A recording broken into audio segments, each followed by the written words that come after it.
Do I then need to devote my life to proving to everybody that Bigfoot exists? It seems like once people have this encounter, their life becomes about that. Why can't you just be like, oh, that's cool, I actually saw Bigfoot? No, they're like, no, everybody has to believe. And I don't get that obsession that happens afterwards. Because people are calling you crazy, Carl. Episode 1120, we have Carl Mandrioli and Ben McAuliffe, Backpacking and Blisters. You're listening to the Adventure Sports Podcast. We talk with adventurers from around the globe to bring you the inspiration and motivation you need to get started in the outdoors or to keep you moving if you're already there. Now here's your host, Curt Linville. Hey friends, welcome to the Adventure Sports Podcast. I'm laughing right now because the two gentlemen, may I call you gentlemen? Is that all right? Sure. The two gentlemen I have with me today are Ben and Carl from Backpacking and Blisters, another podcast, and if you don't know it, you should go listen to it. And yes. Okay, I'm being really candid. They just said, we don't know what we're going to talk about. What are we going to do? And I said, I'm pressing record. So yeah, you're jumping into the we don't know what we're going to talk about podcast. Right. Perfect. This is how the pros do it. Yeah, right? Apparently we're doing it wrong by having outlines and structure, Carl. Well, so we it gotta take depends. notes. Or no, we don't have to take notes. I'm pretty loosey-goosey, and it gets me in trouble sometimes, but I know you guys can do this.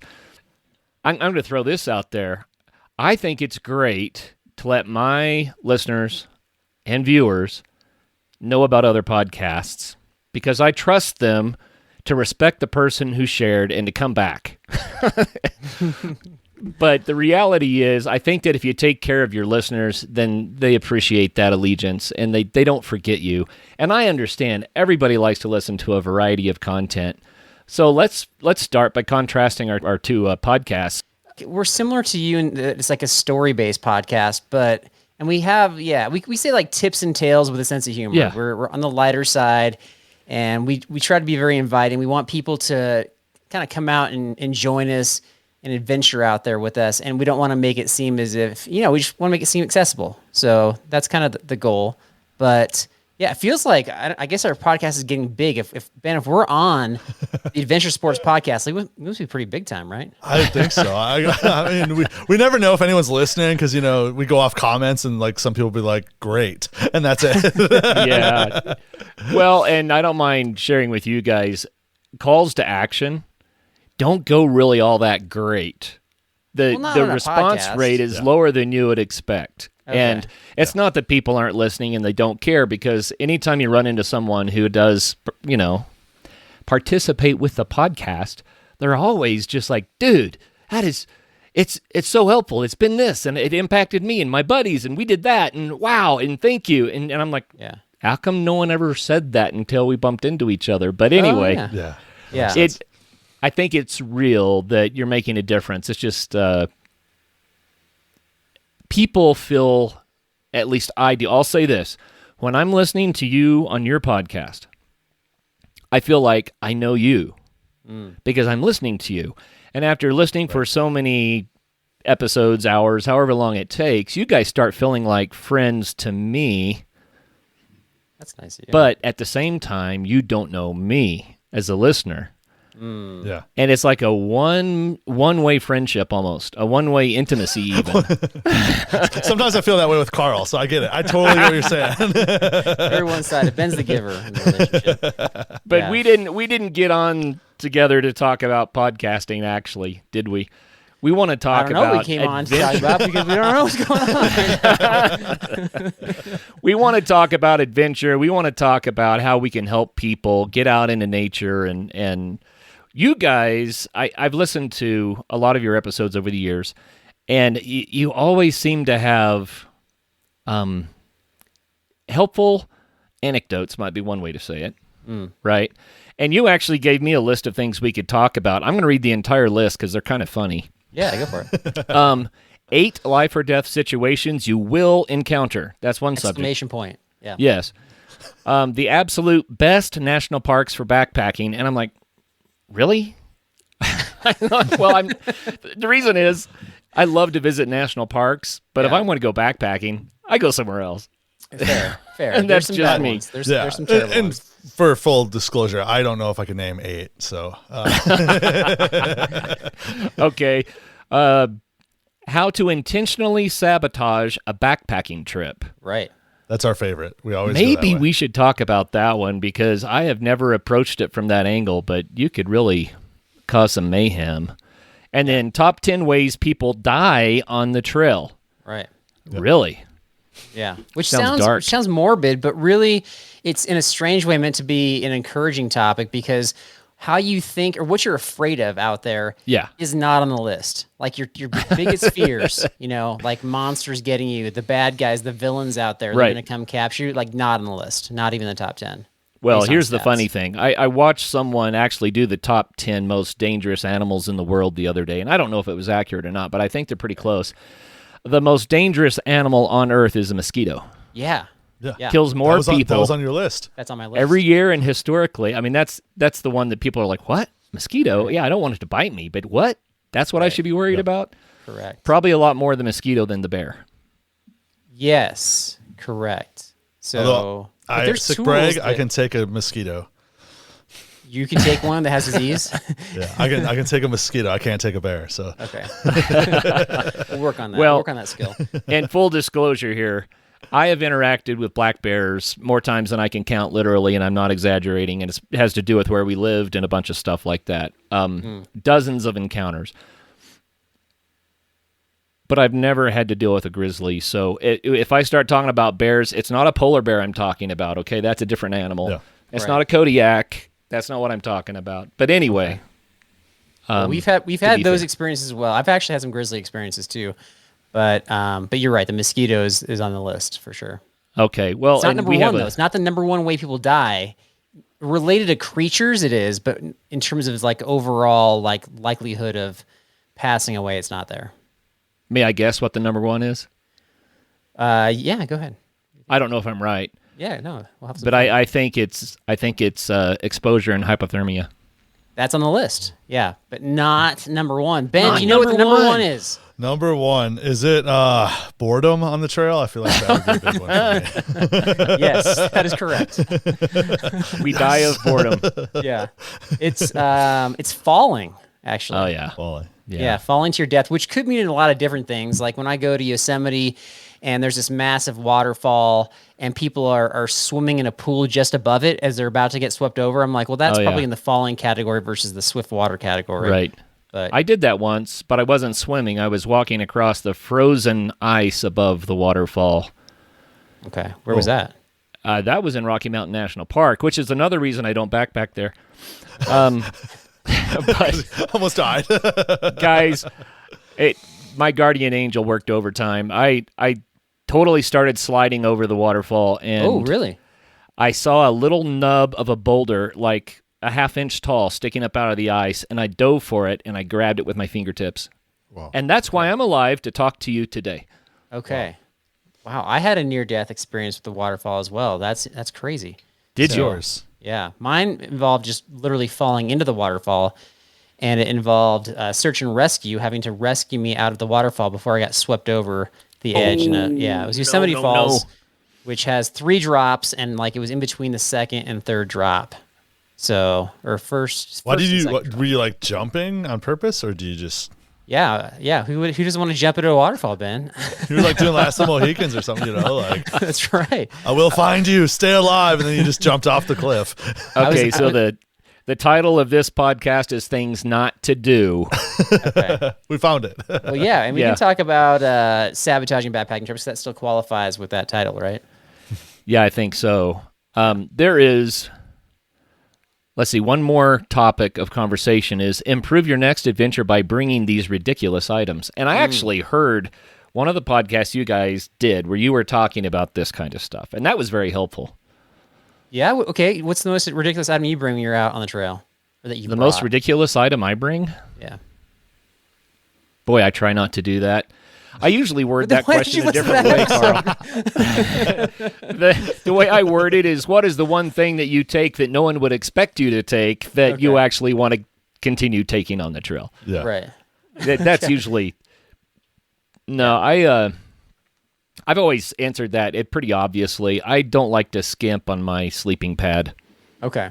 So I'll carry some extra weight, you know. No, that's good. You want good sleep, but that's less fun than our answers, I would say. Like, about, and one other thing I bring this is, it is ridiculous. I like to bring way too big of a knife. okay. Do you All you strap need is it- a penknife. do You strap just it to need your a tiny calf little or your blade. arm, or where do you have it? The knife? Yeah. I usually hang it on the outside of my backpack, Okay. but So it's I just like dangling? bushcraft. Is it strapped in tight? Oh, I'm sorry, Ben. Say it again. Is your knife like just dangling, or do you have it like strapped in?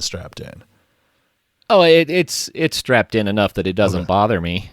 Yeah. But I just picture you it know, like- the main reason is because I like bushcraft and I like something that I can actually use as a larger tool. But it's totally unnecessary on the trail. All you really need is just an inch and a half of Inch a and a cutting half. blade.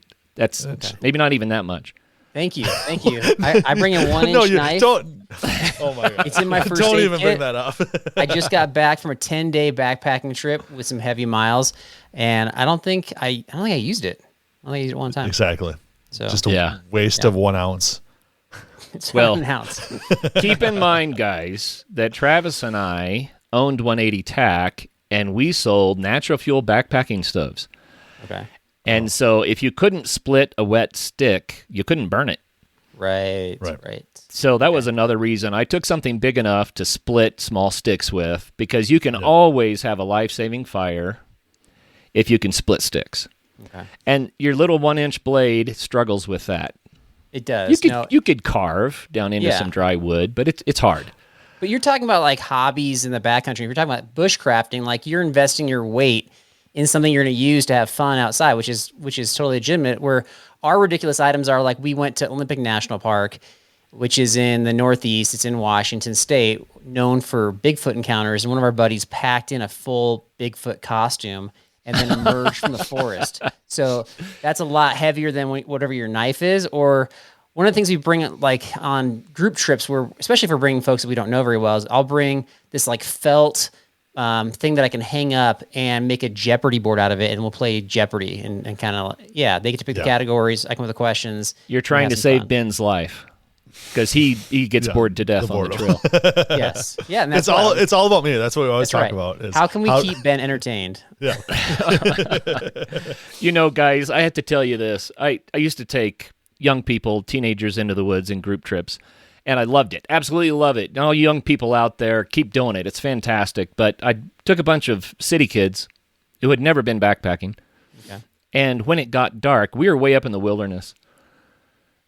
Glorious location. And when it got dark, they got nervous because they were outside in the woods in the dark for the first time in their lives, probably. Most of them, right?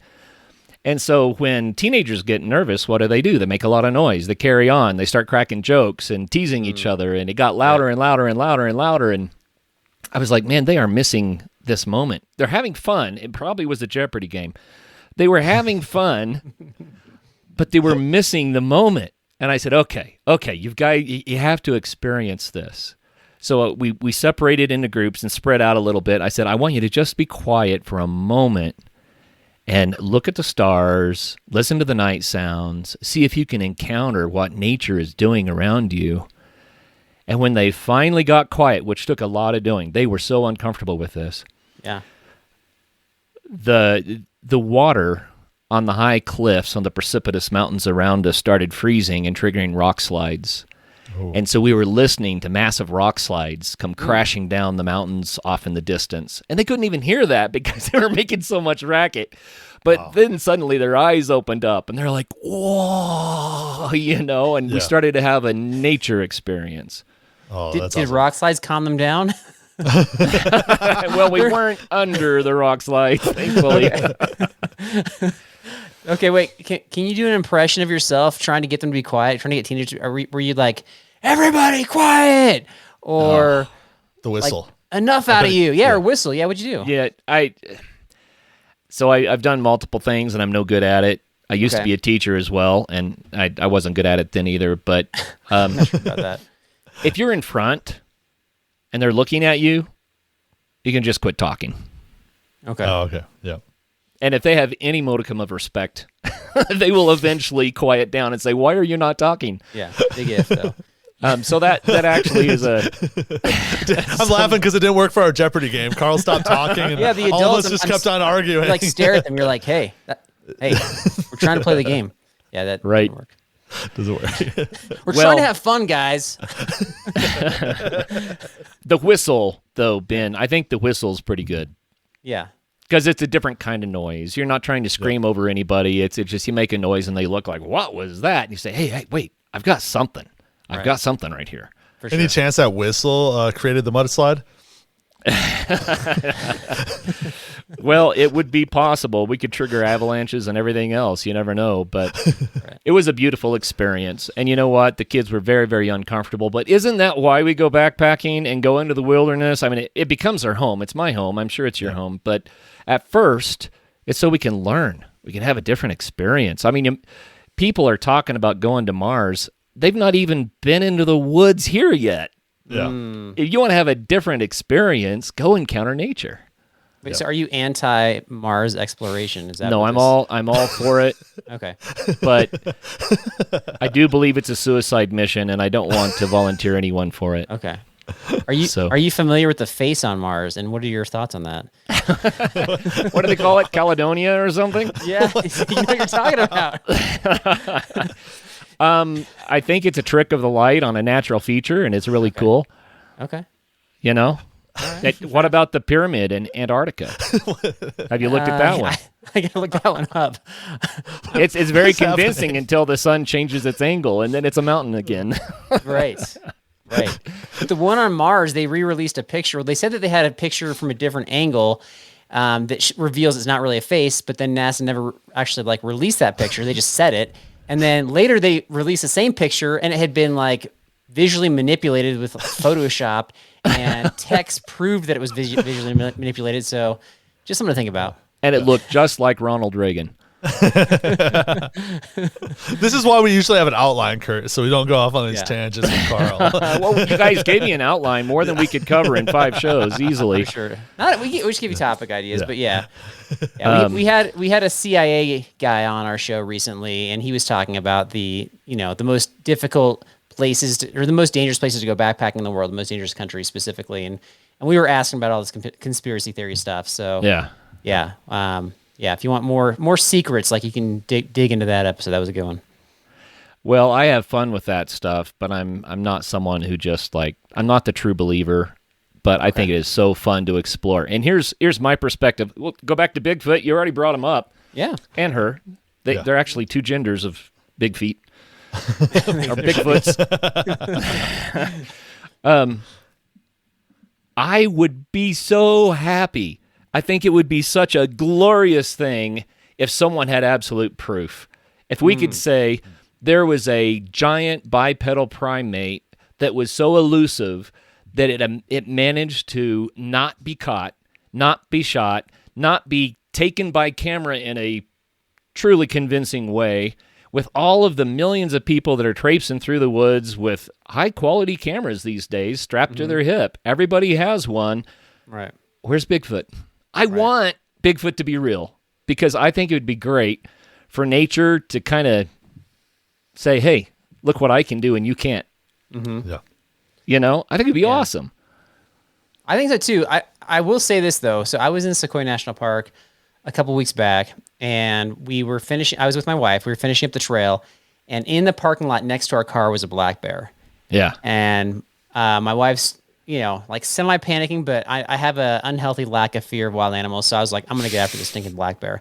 So I was like, Jessica, my wife, I'm like, get the camera out, film me. I'm going to go shoot this black bear away. And so then I go and I chase the black bear off in like bravado fashion. And then I was like, all right, let's check out what footage you got. She's like, oh, I guess I turned the camera on at the beginning, and I thought I was hitting record, but when I hit record, I was actually hitting stop. She got none of it. Yeah. I think that in the moment, if you're faced with some sort of intense situation, it's not as easy as you think to turn that camera on.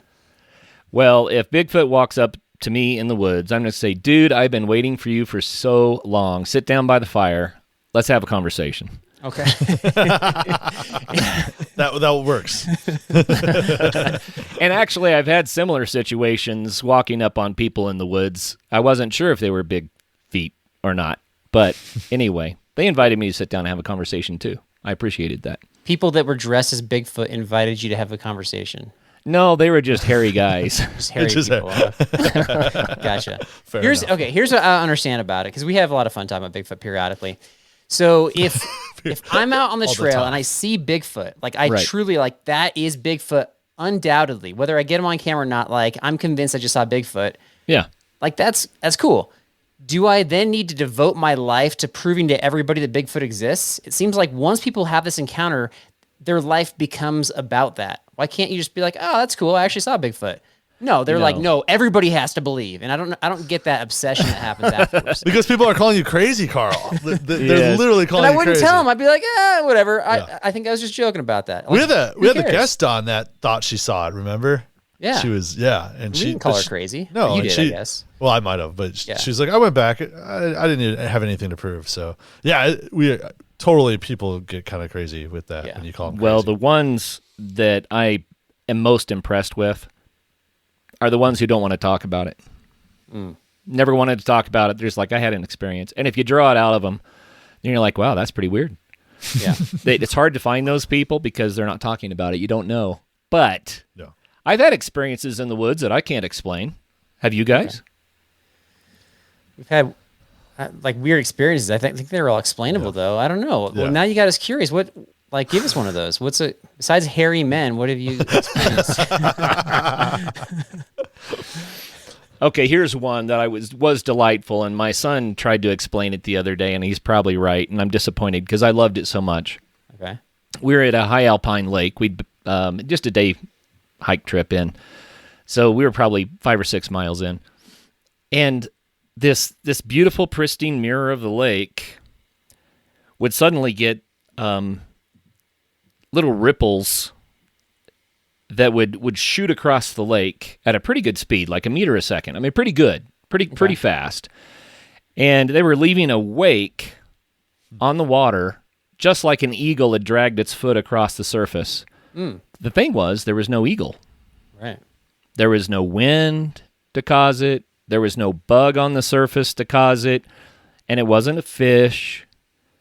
And in my mind, I was watching Fantasia, the Walt Disney film, and I was watching those freezing fairies that would drag their toe across the water and cause it to freeze and for all the crystals to form. That's what it looked like. Okay. And I thought, I don't know what this is, but it's super cool, and it's a magic moment for me because it's mysterious. Now, is there an explanation? I could probably come up with a dozen. Right. But my son, who's an amateur entomologist, finally said, no, there's a water insect that's under the surface that skims the surface tension as it shoots across. Yeah. I don't remember what it was. for you. Just ruined it for you. I'm like, it's a bug? Well, of course it's a bug, but it was also a magic moment. Right. So I was thinking more lake monster, to be honest, but Invisible lake monster. right. yeah. Interesting. What about you, Ben? Yeah. Have you had a moment in the woods that you could not explain? Maybe not. I can explain, but we went on a backpacking trip together. I was thinking about this as like weird encounters, and we found poop on the trail, and one of the guys decided to pick it up in a bag and examine it. And I think that's probably the one I can't explain is why he would want to just do that and ship it back home for his lab to check it out. So, we call those smartening pills. Have you heard this one? No, I don't think so. That's what you do with your city slicker when you take them into the woods and they see something on the trail. They go, "What is that?" And you say, "Well, those are smartening pills." He goes, "Well, what do you mean?" I said, "Well, we take them and it makes us smarter." Oh, you're trying to get them to eat poop, you're saying. And so if you can convince him to sample the merchandise, and he goes, that tastes like crap. Then you say, "See, you're getting smarter already." Oh my gosh! Wait, have you convinced somebody to do that before? I don't think. No, I have, but not with scat. Okay. But I have done it. Have you ever eaten a green persimmon? I have not. No. Oh, it's the worst thing in the world. Okay. A green persimmon, and you have to be in a place where wild persimmons grow. Right. But once they're ripe, they're delicious. We make cookies out of them, right? So everyone's heard of the persimmon. So here are these fruit on this tree. You pick one, you say, look, it's a persimmon tree. Persimmons are delicious. You pop it in your mouth, and you try to just keep a straight face, because it is the most disgusting experience you've ever had. Okay, but technically edible still, though. Not like, Well, I poop's wouldn't not- swhaw it. It's a little too green. But poop's kind of edible. Yeah. And you don't die anyway, from it, the but whole point is, if you can keep a straight enough face that they try it too, Yeah. you have arrived. It is definitely a smartening pill. Okay. Well, here's how we do it, because I think we've done a couple episodes on like trail pranks, and so our way is you bring in some like junior mints or milk duds, and then you hike ahead and put them in a pile, and they resemble like deer and elk scat. Yes. And then you're the one that eats it, and you're like, I think I know what kind of scat this is.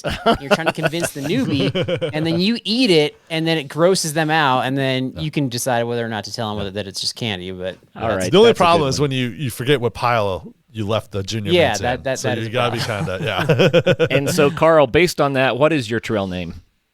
I don't have a trail name. I'll tell you the closest on. I've come. I'm not a trail name guy. Like we did this whole thing Okay. about, like I'm a stick in the mud with trail names. I just think it's weird. Like when people are like, "Hey, I just was hiking with Caveman yesterday, and then Fire Lips like interrupted us doing this." I'm like, I don't know who these people are. Like I don't know. It's just it's a weird cultural thing. But I was on the Colorado Trail, and we were doing what's called the Collegiate Loop, which is like a loop around the Collegiate Peaks in central Colorado. And it's just kind of like an abbreviated version of the Colorado Trail. And so, but on one of the sides of the loop, we ended up hiking with a group of thru hikers. And so we were with them for a number of days, and they all had trail names and whatever. So, but we were just a group of 5 dudes. And so we ended up getting called the Dads. And I was fine great. with that. That's the closest thing I got. The dads. The dads. Well, I think I'm a bit older than you are, Carl, by a bit. And Yeah? I managed to get someone to call me uncle instead of dad, and that was a big win. Okay. I don't think you're that much older than me. Well, I'm 23. How old are you? I'm pushing 50. Yeah. Well, it's all kinds of fun. Yeah. Let's go ahead and talk about 8 life or death situations that you will encounter, because wanna do that one? that's Okay. an interesting topic. Maybe you can help some people out. All right. 8 you want to go first, Ben? You got one? Personal experience. of 8 encounters. Yeah, I don't have. Are we going off the list, or you want? You can are we do just- your personal one, or you can pick from the list. Your choice. Yeah. So mine is I said boredom, but in all actuality, for me, it's just getting lost and panicking. I think would be one of the encounters. You know, just when you get lost, people just start freaking out rather than just take the pause and think about where they're at, what they can do, slow everything down. You know, when we start to get panicky, that's when we start making mistakes, go the wrong way, lose sense of direction. So I think and before Ben continues, I would like to pre-apologize for all of Ben's answers he's about to share, because they've been unvetted, and I don't really know if those are life or death situations. Like, how is that life or death? People have the locator beacons; they can just press the red button, right? No, I didn't. I had to find my way out of a trail and scale down mountains. I almost fell, Okay, Carl. tell us about that story and how did you almost die? Go ahead. Okay, so we got up. We were hiking in El Paso. So I mean, you could see the town. So we're not far from town, but we got all the way up and the trail just disappeared because it was shale, and so we couldn't go back down because it was sketchy. So rather than panicking, we just were like, let's follow the riverbed that was dry, and it was kind of the better of the situations.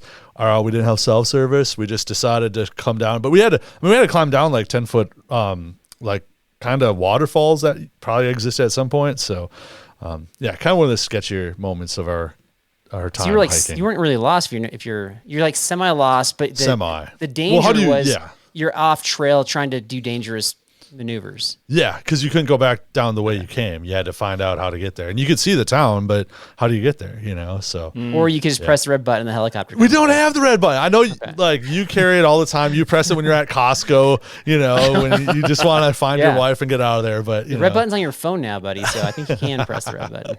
Yeah, right. All right, you do yours. Let's tear apart your encounter. You can tear apart mine. Okay. Well, Curt, have you had that experience? Is that a legitimate answer by Ben? You can be the judge. Lost the trail, didn't know how to get back, couldn't go back the way you came. You know, down is a lot harder than up. Correct. And I have been there. Okay.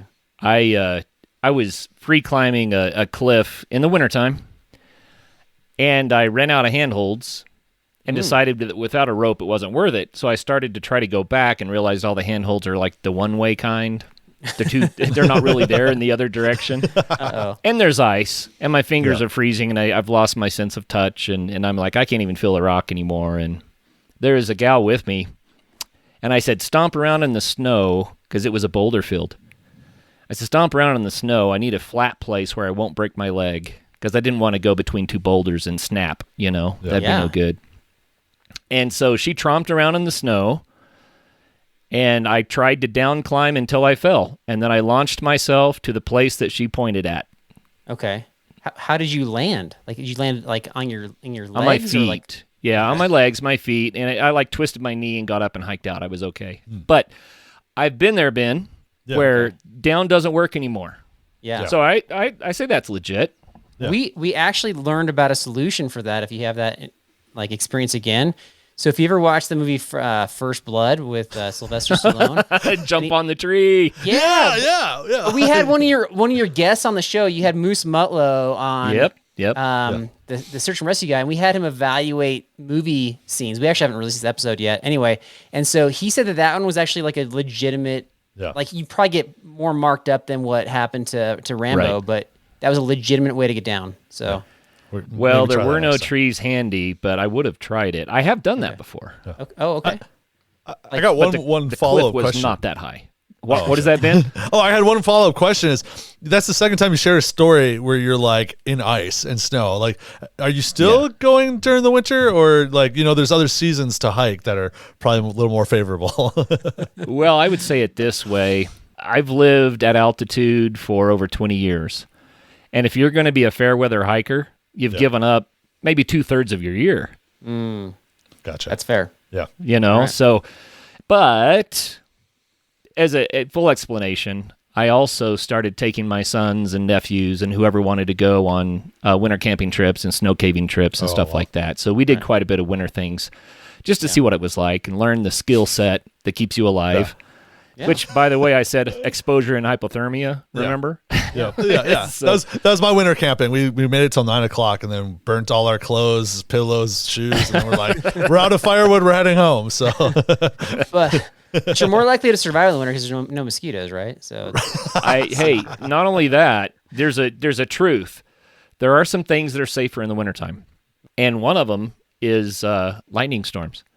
Okay. So I love winter mountaineering. You have to avoid the avalanches, but you have all day long to climb because you don't have to outrun a thunderstorm. oh, and that takes me to my life or death situation is the Let's hear lightning it. storm.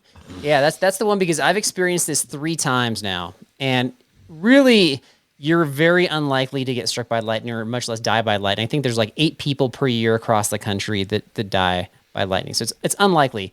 But I've been climbing a mountain pass as the storm's rolling in, and I'm typically part of a group, and there's somebody with me that is hiking at a much slower pace. And they do not feel the intensity of the storm coming in. Right. And there's nothing that I can say to motivate them to hike faster.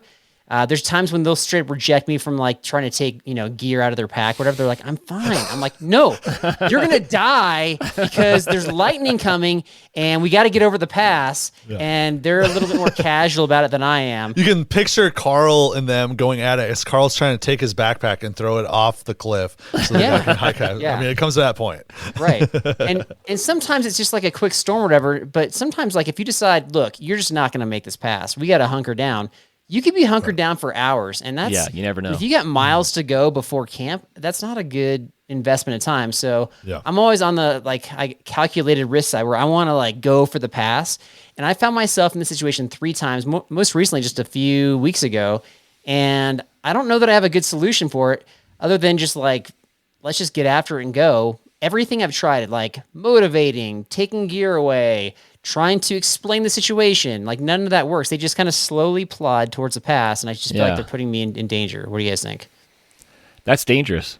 Yeah. That's dangerous.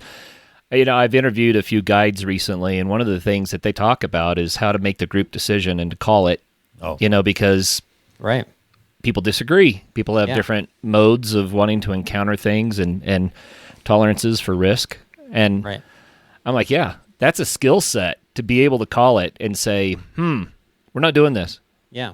I can't get you fast enough over the ridge, so we're going to go back and find a safe place to enjoy ourselves.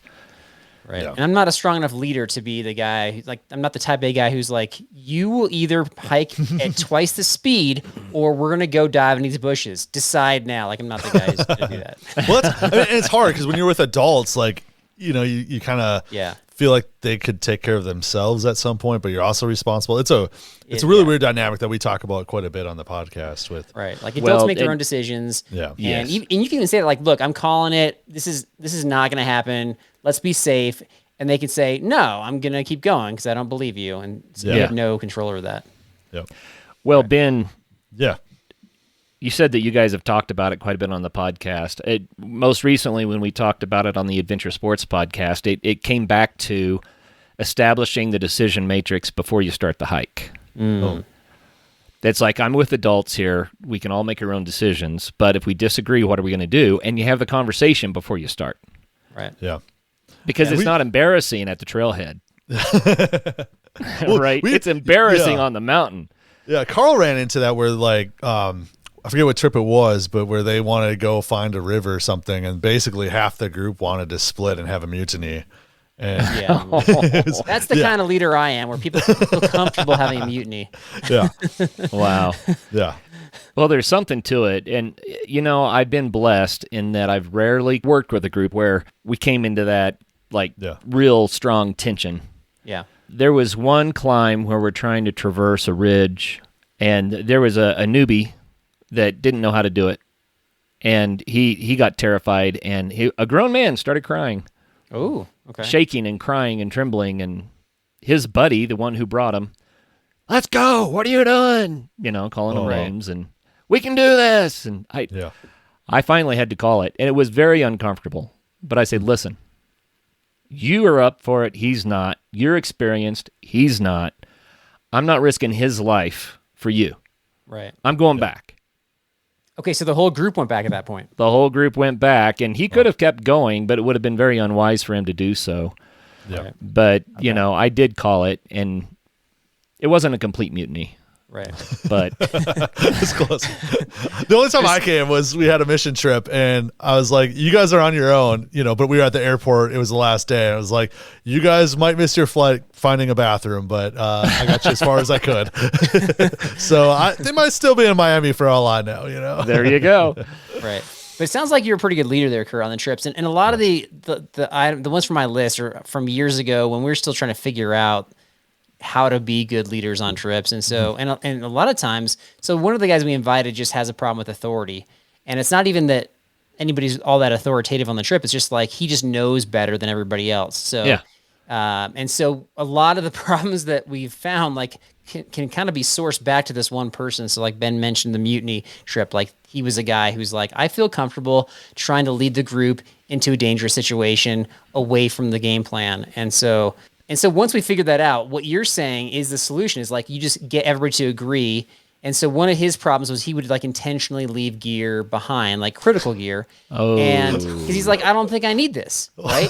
What critical gear? So, it was different every time, but the most common one was the rain jacket. I don't think it's going to rain, so I'm not bringing a rain jacket. I don't want to carry this weight. And then he struggled with hypothermia one year. And so I think my solution was hey, look, if this guy ever comes again, he's probably not going to come. But if he does, I'm going to say, look, you have to adhere to the gear list, and we're going to do a gear check at the trailhead. And if you're missing something critical, that's fine. We'll drive the 2 hours back to town to get what you need. You're going to semi-erect the first day and learn from the experience. I'm going to hold your hand the whole way on the trail. Right. Yeah, that's awful. So that's kind of how that goes. Well, but all right, I'm going to go with you forgot or you've lost a critical item. So we were just mentioning the gear list, and you'd be surprised that even with a gear list, people literally just checking things off as they go. For whatever reason, really important items don't always make their way to camp. Things we've had multiple guys not have sleeping bags when they get to camp. Yeah.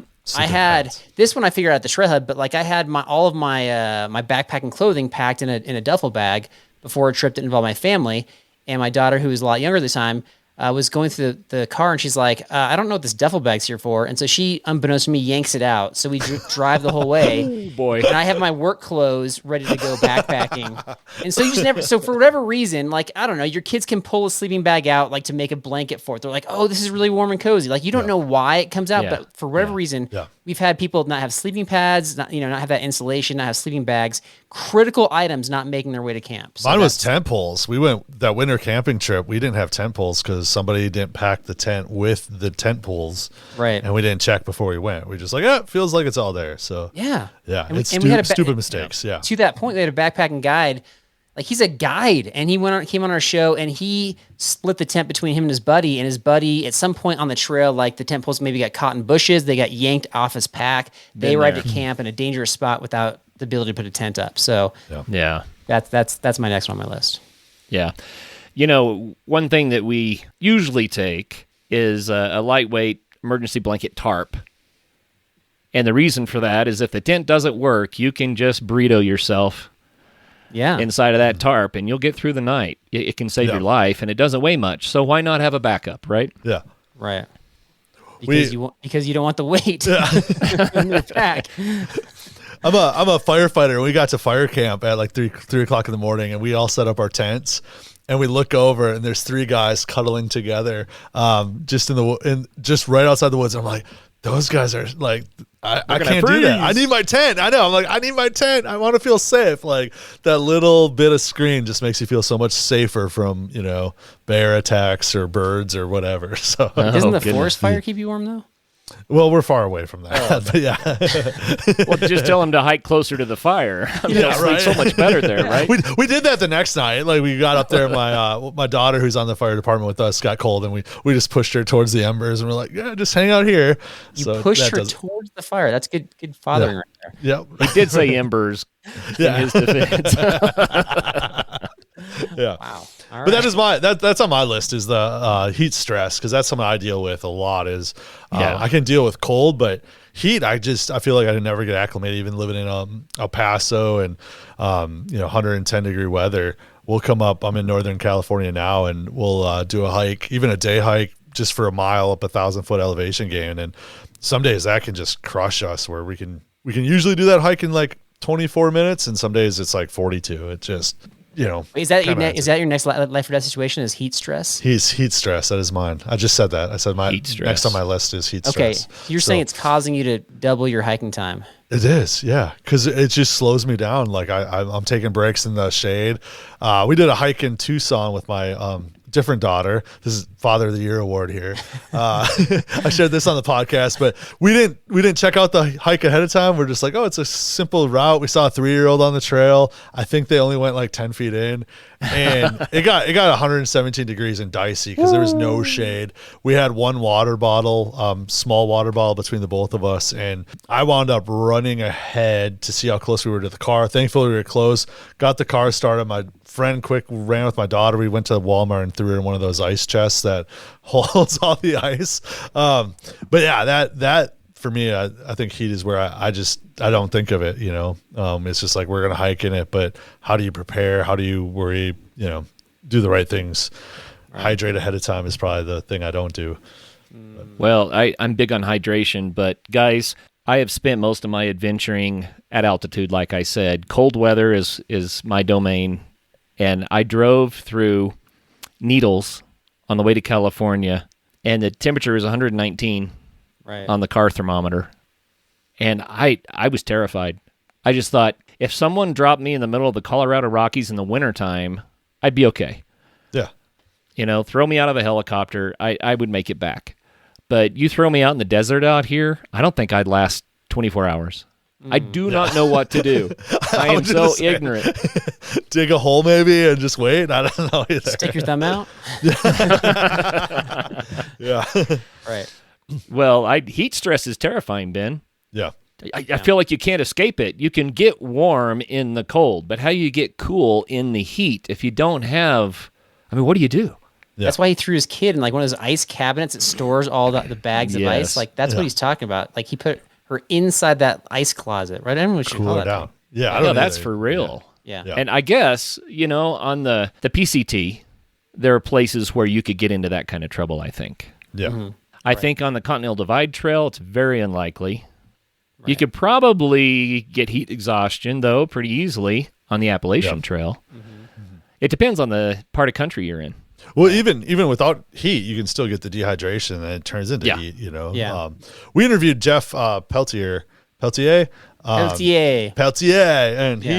he did that. He was running through in 10 degree weather, and Yeah. I mean he had a team with him, and he said he had to drink 2 liters of water plus all the salt stuff because it was evaporating. Per He hour. couldn't even tell. Yeah, per hour. Yeah. Just to stay hydrated. Right. So, yeah. Wow.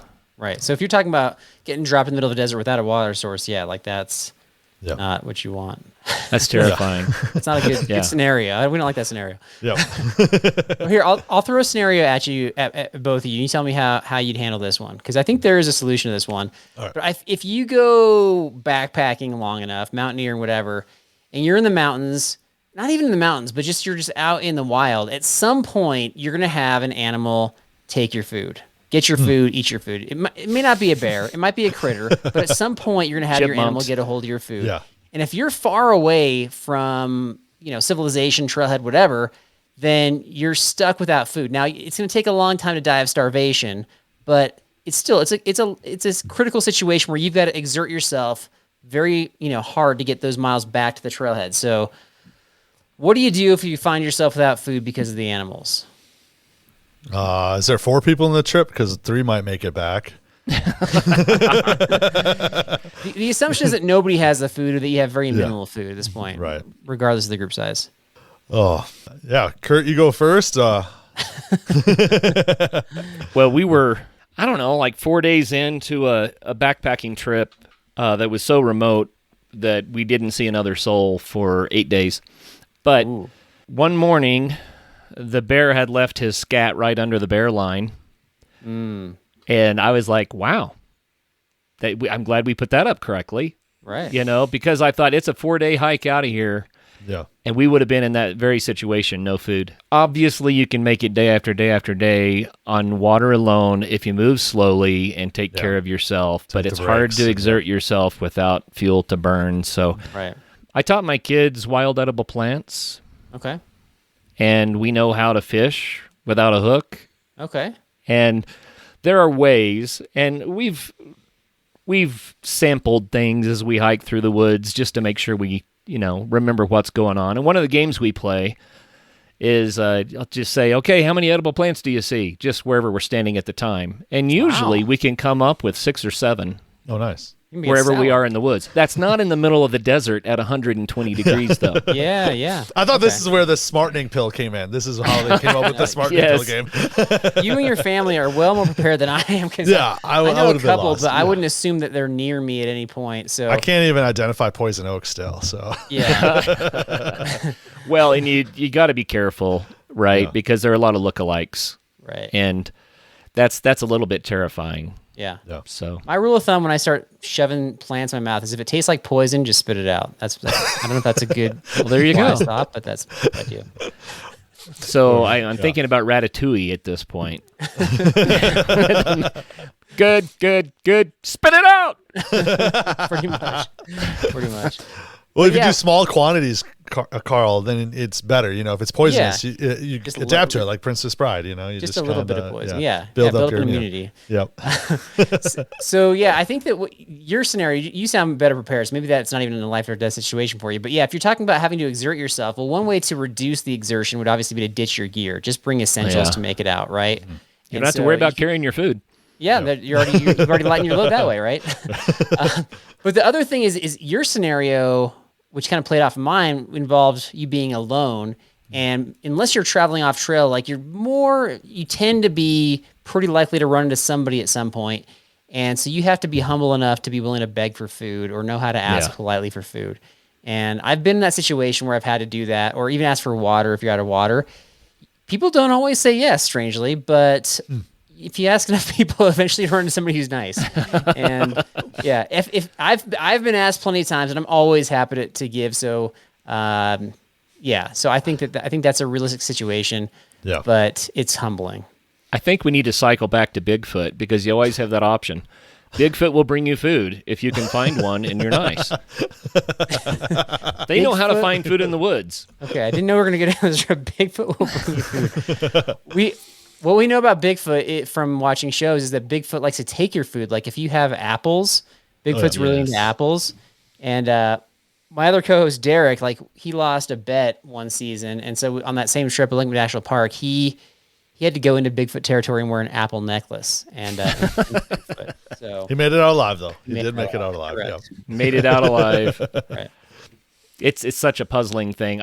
Here's what I like about Bigfoot, and it's not going to be one of these things that'll kill you in the woods, most likely. It's that we all need a monster under the bed, the thing that goes bump in the night, to fascinate us and to pin our fears on.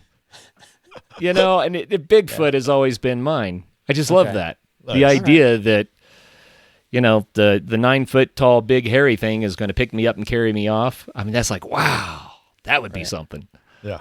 We actually had an alien encounter on one of our trips. And there you go. It was right when I was having my dessert. I could not be more annoyed. There's an alien. Story. That's a great story right there. They interrupted your food? Yeah. Pray tell more. No, yeah, I know. You're taking an interesting story and wrecking it. Come on, Ben, you're better than okay. this. Well, I thought you were gonna exaggerate on it or elaborate on it. So. This is your story.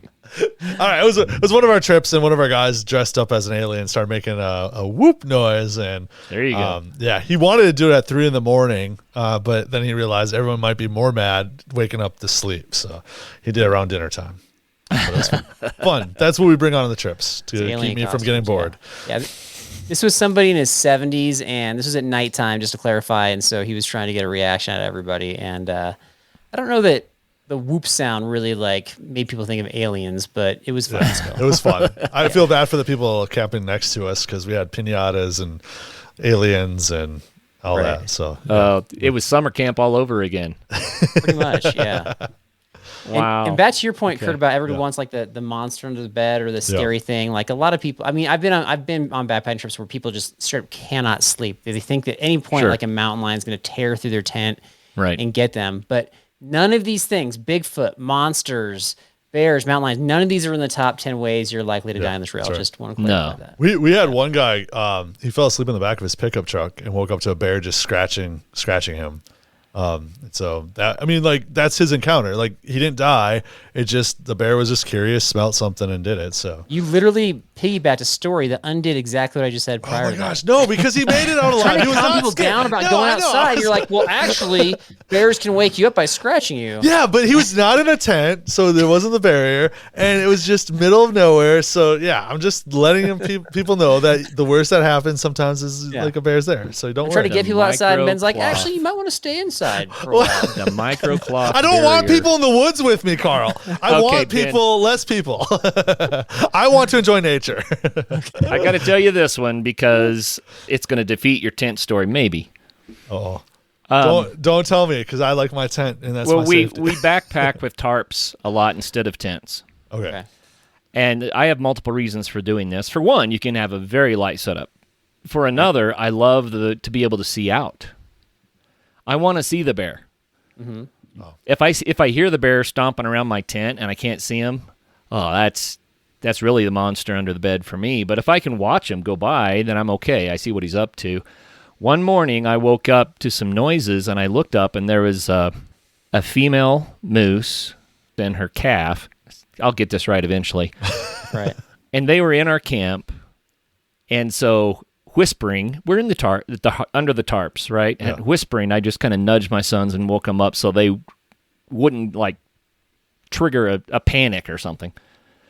And this calf stuck its nose into my son's tarp and went nose to nose with my son because he was so curious about what was going on. Because we were so deep in the woods, they didn't know what people were, right? Oh, Okay. yeah. Oh. And that was probably the most dangerous wildlife encounter I've ever had. Okay. Because how did your son react? What did you do? he smiled. Okay. He didn't Stayed still. He didn't pet the. No petting. Oh, right. It's not. It's no petting allowed. Our biggest fear is getting the cow moose upset. Oh, yeah. Right, because moose are the most dangerous animals in Colorado, and if they get mad, they're just way bigger than we are. One good kick and you're in trouble. So, For sure. But I guess the point is, I like to see the animals in the woods, and I don't like the tent barrier. So, Ben, what do you think of that? I like the tent. I like the tent. If it's out there, I can yell, and if if it's something bigger, then I don't know if I want to see a cow coming at me. But, and one of the things we talk about on our show too is we come up with solutions to these things where we have inventions, and we'll run these inventions by CEOs and try to convince them to basically just make stuff. So I think that having some sort of tent with like a see-through ultralight material is the solution. You're in your tent, but you can still see outside. Yeah. I like it. Yeah. Or like electric fence around the top of your tent or something. Keep it out. Yeah. Right. My pack's heavy enough. I could bring that. They make all sorts of bear and critter alarms. Right. Where you can string some monofilament around, and if it gets triggered, it'll wake you up and scare things off. And I've never used that. Have you guys tried that? I have not. No, going back to, I have an unhealthy lack of fear of wild animals, so I like want to have these encounters. Like that's right. That's fun for me. But Have you watched Wilderness Family? You remember the old show Wilderness Family, Carl? You just gotta have you just have to have your kids bring wild animal like the babies home, and then because what happened is the dad's always returning the baby animal to the mom, and then winds up getting attacked. Right. So that's what you gotta do. Just train my kids that way. Yeah. Just hey, kids. Have we gotten down through the list yet? I just looked at the clock, and we're eating up the time. This is so much fun. I think we might be out to get through our entire list, but I think we hit some good ones though, right? Good ones, yeah. Yeah. I think I got most of mine. I guess the moral of the story is the things that you think you're afraid of in the woods are not the things you need to worry about. Exactly. For most people, correct. Yeah. Yeah. Yeah. Yeah. Most people. I always warn people against hypothermia. Mm-hmm. And I like I said earlier, that one will sneak up on you and that'll do you in a heartbeat. Exposure to sun and biting insects and stuff, man, that can wear you down. Right. And if you get a rain jacket and a stove with fuel, like that will solve a lot of those problems. That'll take care of so much. Right. Yeah. Not all of them, but a lot of them. I had an experience this spring that I'd never had before. I don't normally have seasonal allergies, and I mentioned this on the show, but I got stranded in the desert in Utah, but there was a juniper tree, and so my buddy we were on motorcycles, and he was going out to see if he could, come back and rescue my broken motorcycle. But I laid down under this juniper tree not knowing that it was throwing pollen. It was springtime, and it was raining pollen on me. I didn't realize it. I had the worst allergy attack I've ever experienced. I was completely incapacitated. I couldn't see, I couldn't breathe right. Wow. And I thought, you know what? In a survival situation, something this simple is so debilitating. It could really, really impact your survival odds. Luckily, I got away from the tree, and about an hour and a half later, I came back to my senses. But wow, I never thought of that. Something that simple. That's the kind of stuff you wouldn't think of. Yeah. Yeah, because you don't always know what you're vulnerable to, right? You don't always know. Like, did you know that you had juniper? It was a juniper tree? Yeah. I've never reacted to it before, but when it came, it came. Yeah. Right. Well, when you're covered in that much pollen, too, I mean. Yeah, it was overwhelming. Right. Yeah. So anyway, there are all sorts of interesting things. Well, guys, tell everybody again about your podcast and how they can listen to it if they want to. Yeah, thanks. Appreciate the opportunity. Yeah, so we're Backpacking and Blisters Podcast, tips and tales with a sense of humor, and we have a mix of, we got some different hosts. Ben's one of the main ones when we have guests on, and we got guests, all sorts of guests like we mentioned before. And you can find us on all the audio apps. We're on YouTube, but I think most people find us on audio apps. That's where most of our audience is. And we would love to have you join the family and have some fun with us. And we even do like we talked about kind of getting people outside. Like we even do Patreon trips, where we're part of our Patreon family. Like they'll come out on trips with us, and we have a good time and play our Jeopardy games and the alien story Ben was sharing. That was one of the Patreon members that brought the costume. So you never know who's going to show up. So Ben, what'd I miss? I think that's it. We just have a lot of fun and do. good time. You know, we get a variety of guests. Like we had CIA analysts, Yeah. to survivalists, to the History Channel's Oak Island guys on. So just kind of a variety of guests and stuff. But we have a good time and we try to entertain people. And it's family friendly. Yep. So there you go. Yeah, that sounds great. And everyone out there in the Adventure Sports Podcast, let's see what happens if all of you listen to the next Backpacking and Blisters episode all at once. Yes. Yes. Thank Let's you. hope it's one of the good ones, Carl. And hopefully it's a good one. So look them up and listen to at least one episode. And you know what? I enjoy their podcast, and I listen to it from time to time. And Thank you. Ron. I think maybe you guys have listened to the Adventure Sports Podcast once or twice too. So I thank you for that. Yeah, I'm subscribed. Yeah, that's for sure. I'm subscribed. I listen, and we even.